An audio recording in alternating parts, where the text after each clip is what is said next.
Good evening, Mangalore. You're tuned into Daily News Podcast, your prime source for local insights and beyond. Today's stories will take you from the heart of our community to the broader national stage, covering everything that matters. Let's dive into the news that shapes our world. In a recent development in Mangalore, Dakshina Kannada MP Brijesh Chowta criticized the Karnataka government's decision to close down Jan Aushadhi Kendras within government hospital premises across the state. These centers, established under PM Modi's Jan Aushadhi scheme, provide quality generic medicines at significantly lower prices. Chowta stated that shutting them down will adversely affect the poor and unemployed who depend on affordable medicines. He accused the government of succumbing to pressure from corporate pharmaceutical lobbies and private medical shops. The BJP MP demanded the immediate withdrawal of the closure order, emphasizing its potential impact on the livelihoods of families dependent on Jan Aushadhi services. In response, Karnataka Health Minister Dinesh Gundu Rao clarified that only Kendras within government hospitals have been suspended, as free medicines are already provided by the state. In a proud moment for journalism in Dakshina Kannada district, Rajesh Shetty Dota, senior deputy editor of Vijayavani, has been honored with the prestigious PaGo award by the DK District Working Journalists Association. His exceptional report shedding light on the plight of an indigenous family struck a chord with the selection committee, including retired editor UK Kumarnath and others. The award, comprising 10,001, a plaque, and a memento, will be presented at the Mangalore Patrika Bhavan, with Karnataka Information Commission Chairman Badruddin K. gracing the ceremony. Rajesh, a resident of Vamadapadavu, Bantwal Taluk, has been dedicated to journalism for over a decade, excelling in the realms of literature, environment, and art. Let's celebrate his remarkable achievement and unwavering commitment to impactful storytelling. A tragic incident shook the residents of Someshwara village as 54-year-old electrician Manoj Gatti lost his life in a bike accident near Kolya on National Highway 66. Manoj, a resident of Palaru Ambasadi, was returning from the Bandi Utsava when the unfortunate incident occurred. Despite being rushed to a nearby hospital in Deralakate, he could not survive his injuries. The entire village mourns the loss of Manoj, who is survived by his family. Our deepest condolences go out to them during this difficult time. In a significant development, the Karnataka Common Entrance Test, KCET 2025, results were declared today, showcasing a remarkable performance by CBSE students in the engineering stream. Bhavesh Jayanthi from Bengaluru secured the top rank in engineering, also clinching the second rank in Pharma D. Following him, Satwik B. Biradar and Dinesh Gauthami Shankar Arunachalam secured the second and third ranks respectively, all hailing from schools in Bengaluru. This year witnessed a decrease in the number of students eligible for engineering courses compared to the previous year, with a total of 2,195 students meeting the criteria. Similarly, the eligibility for other courses like BNYS and BSc Agri has also dropped this year. Higher Education Minister Dr. M.C. Sudhakar noted that grace marks were only given in the physics subject, with adjustments made in biology and chemistry as well. The reduced eligibility numbers were attributed to a decline in pass percentage among PUC2 science students. Students can access their results post 2 p.m. on the official website. In a dramatic twist of events at a Choltri in Hassan, a bride called off her wedding last minute, leaving the groom in shock. The bride confessed her love for another man just as the nuptial rituals were about to be completed, stating that she was forced into the marriage by her parents. The revelation sparked tensions between the two families, leading to police intervention. After a discussion at the police station, it was decided that both families would share the wedding expenses, and the marriage was called off. The groom, a school teacher who had invested heavily in the wedding, had to accept the turn of events as the bride left with her lover. The India Meteorological Department has issued a red alert for Uttara Kannada, Udupi, and Dakshina Kannada districts in Mangaluru due to heavy rains and gusty winds till May 27th. The coastal areas like Karwar are facing damages from tree falls and power outages, while Vyalawada recorded 150 millimeters of rain. Mangaluru city experienced heavy rains, with Udupi district also witnessing downpours. Chikmagaluru and Kodagu districts are facing heavy rainfall, affecting agricultural activities and leading to rising water levels in rivers. In Kodagu, Bhagamandala and Talakaveri received heavy rain. Dharwad district up north has been placed under a yellow alert for the next 4 days, with caution for villages near streams prone to flash floods. With a low-pressure area in the Arabian Sea expected to intensify, fishermen are advised to avoid venturing into the rough sea. Mangalore, today. The first electric highway patrol vehicles in the country, launched as part of the Rajmarg Sathi initiative, are now operational near the Hejamati Toll Plaza on National Highway 66. These EV patrol vehicles are dedicated to ensuring a smooth flow of traffic on the stretch between Kundapur and Talapati. The Rajmarg Sathi vehicles, part of a nationwide deployment, aim to enhance highway operations and safety. Covering areas near the Sasthan, Hejamati, and Talapati toll plazas, these fully equipped vehicles will monitor road conditions, address hazards such as potholes, and ensure uninterrupted traffic flow. With scheduled patrols throughout the day, their duties include on-the-spot repairs and timely reporting of road issues to the relevant authorities. In a major development, a team of Lokayukta officials conducted a raid at the office of Pilikula Development Authority in Vamanjur, Mangaluru. The raid, led by Lokayukta DYSP Dr. Gana P. Kumar and other officials, uncovered various irregularities in the functioning of the authority. It was revealed that despite higher income from Pilikula Nisargadam, the authority was not investing enough in its development and providing inadequate pay and healthcare facilities to its employees. A detailed report will be submitted to the Lokayukta head office following a thorough investigation. Stay tuned for more updates on this developing story. In a heartbreaking incident, 33-year-old Satish from Kanyana Mithanadka collapsed and passed away while preparing for his wife's baby shower ceremony. The tragic event unfolded on Friday in Kanyana. Satish, a pickup vehicle driver, was eagerly getting ready for the celebration when the unforeseen incident occurred, stunning his family and loved ones. Despite immediate medical attention at a nearby hospital, Satish couldn't be saved and eventually succumbed to the sudden event. The exact cause of his demise remains unclear, adding to the profound grief and shock experienced by his family and the local community. In Belthangadi, a collision between an auto rickshaw and a pickup vehicle at Kedihitlu in Mundajay has left 2 individuals severely injured. The victims have been identified as auto driver Kushalapa Devanga, 42, and passenger Dikaya, 43, from the pickup vehicle. Both have been swiftly taken to the hospital for medical attention. We hope for their speedy recovery.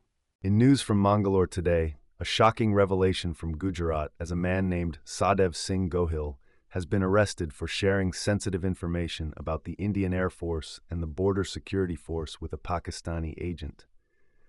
The 28-year-old, who worked as a health worker, came in contact with the agent through WhatsApp in 2023 and shared photos and videos of the military sites. Investigations revealed that the numbers he used to share information were from Pakistan, and he was paid Rs 40,000 in cash for his actions. This incident comes amidst escalating tensions between India and Pakistan following the recent terror attack in Jammu and Kashmir. Gohil is one of over 10 individuals who have been arrested on suspicion of espionage in recent weeks. Stay tuned to Mangalore today for more updates on this developing story. Mangalore, May 24, 2025. In a significant development, young cricketing talent Shubman Gill has been appointed as the test captain of the Indian team for the upcoming series against England. The dynamic Rishabh Pant will be his deputy, forming a strong leadership duo for the challenging tour. Gill, at 25, becomes India's 5th youngest test captain, entrusted with the task of leading the team through a period of significant change after the retirements of senior players Rohit Sharma and Virat Kohli. The squad also sees the inclusion of promising youngsters like Sai Sudarsan and Arshdeep Singh, along with the return of Karun Nair after 8 years. Notably, speedster Mohammad Shami has been left out due to fitness concerns. The selectors expressed confidence in Gill's abilities, highlighting his remarkable talent. The upcoming series is seen as a pivotal moment for Gill to prove himself in Test cricket, particularly in challenging conditions of SENA countries. The team composition reflects a mix of experience and youth, with high expectations riding on the new leadership duo of Gill and Pant. The Tour of England is scheduled to commence on June 20th in Leeds, promising an action-packed cricketing spectacle for fans worldwide. Stay tuned to Mangalore today for more updates on this exciting cricketing journey. In a significant development, a special investigation team appointed by the Supreme Court has commenced its inquiry into the contentious comments made by Madhya Pradesh Minister Vijay Shah. The team, led by Sagar Zone Inspector General of Police Pramod Verma, along with Special Armed Forces DIG Kalyan Chakravarthi and Dindori Superintendent of Police Vahini Singh, has initiated meetings with the locals in Raikunda village near Mhau in Indore district, where the objectionable remarks were made. Following a directive from the Madhya Pradesh High Court, an FIR was registered against Shah, and the case has been handed over to the SIT. The SIT is focused on its investigation and is scheduled to submit its initial status report by May 28th. The Supreme Court has denounced the minister's comments, stating they have brought disgrace to the nation. Stay tuned for more updates on this case as the investigation progresses. In a significant development, Prime Minister Narendra Modi chaired the 10th Governing Council meeting of Niti Aayog, emphasizing the importance of unity between the union government and states for achieving national goals. The theme of the meeting, Viksit Rajya for Viksit Bharat at 2047, aims at fostering development across all states to build a prosperous India by 2047. PM Modi reiterated the need to accelerate the pace of development, stating that when each state progresses, the entire country prospers. The council, comprising state chief ministers, lieutenant governors of union territories, and union ministers, marks a crucial step towards achieving a developed India. This meeting comes as a significant milestone post-Operation Sindoor, strengthening the collaborative efforts between the center and states for the holistic growth of the nation. The southwest monsoon has made an early arrival in Kerala this year, reaching on May 24th, as confirmed by the India Meteorological Department. This marks the earliest onset since 2009, when it arrived on May 23rd. On average, the monsoon covers the entire country by July 8th, but this early arrival does not necessarily indicate the same pattern for the rest of India. Meteorologists emphasize that the onset date does not determine the total rainfall for the season. The IMD has predicted above-normal rainfall for the 2025 monsoon season and has ruled out the possibility of El Niño conditions, which typically result in below-normal rainfall. Stay tuned to Mangalore today for more updates on the monsoon progress in our region and beyond. In a recent incident in Banaskantha district, Gujarat, the Border Security Force successfully neutralized a Pakistani intruder attempting to cross the border into Indian territory. The BSF troops acted swiftly after spotting a suspicious person approaching the border fence from across the international border. Despite warnings, the intruder continued to advance, leading to the troops opening fire and neutralizing the individual on the spot. This incident comes at a time of heightened tensions between India and Pakistan, following India's launch of Operation Sindoor in response to the tragic killing of 26 individuals, mostly tourists, in Pahalgam, Jammu and Kashmir. The border villagers remain on high alert as security measures are heightened along the international border with Pakistan. In a disturbing turn of events, 4 of the 7 main accused in a gang rape case were re-arrested in Hingadere, Mangalore. The accused had earlier been granted bail, but shocked the community by parading through the streets in celebration. The video of their actions went viral, leading to public outcry and swift police action. SP Anshu Kumar Shrivastava confirmed that the accused are facing charges for unlawful assembly and reckless driving. Efforts are underway to reapprehend the remaining 3 suspects. This case dates back to January 2024, when a 26-year-old woman bravely came forward to report the crime. Let us stand together in seeking justice for the victim and ensuring that the perpetrators face the full force of the law. Mangalore, Karnataka. In response to Pakistan's disinformation about the Indus Waters Treaty, India has firmly stood its ground. India's ambassador Parvathaneni Harish has called out Pakistan's support for cross-border terrorism, emphasizing that the 65-year-old treaty will be on hold until Pakistan ends its terror activities. The tension escalated after a terror attack in Jammu and Kashmir's Pahalgam, leading to India suspending the treaty on April 23. Ambassador Harish highlighted Pakistan's violations over the decades, including terror attacks and wars. He also pointed out the need for modifications in the infrastructure for safety and efficiency, which Pakistan has been obstructing. India has shown patience but has now taken a stand against Pakistan's terror support. Tensions between the two countries have intensified with recent military actions and cross-border threats.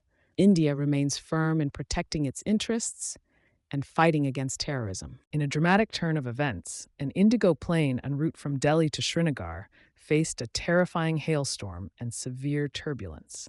The pilots sought help from the Air Force's Northern Command for a safe landing in Kashmir. However, their request to briefly enter Pakistani airspace for weather diversion was declined due to the current airspace closure. Despite facing limited options, the crew decided to push on through the storm to Srinagar. The aircraft sustained significant damage, but thankfully, there were no reported injuries among passengers or crew. The incident is now under formal investigation by the DGCA, with technical teams assessing flight data and cockpit voice recordings. In a display of unparalleled bravery and sacrifice, an Indian Army officer from Sikkim Scouts, Lieutenant Shashank Tiwari, heroically jumped into a rushing stream in Sikkim to save a fellow soldier who had fallen while crossing a log bridge. Despite successfully rescuing the drowning soldier, Lieutenant Tiwari was tragically swept away by the strong current and lost his life. The 23-year-old officer, commissioned just last year, leaves behind a legacy of courage and camaraderie that will inspire generations of soldiers. The Indian Army paid homage to his bravery, acknowledging his ultimate sacrifice in the line of duty. Lieutenant Tiwari's selfless act of valor will forever be remembered as a shining example of the dedication and sacrifice of our armed forces. Thank you for being with us for today's edition of the Daily News Podcast. To explore more about the stories we've discussed, mangaloretoday.com is the place to go. And for the latest news delivered directly to you, subscribing to our channel is the way. Take care.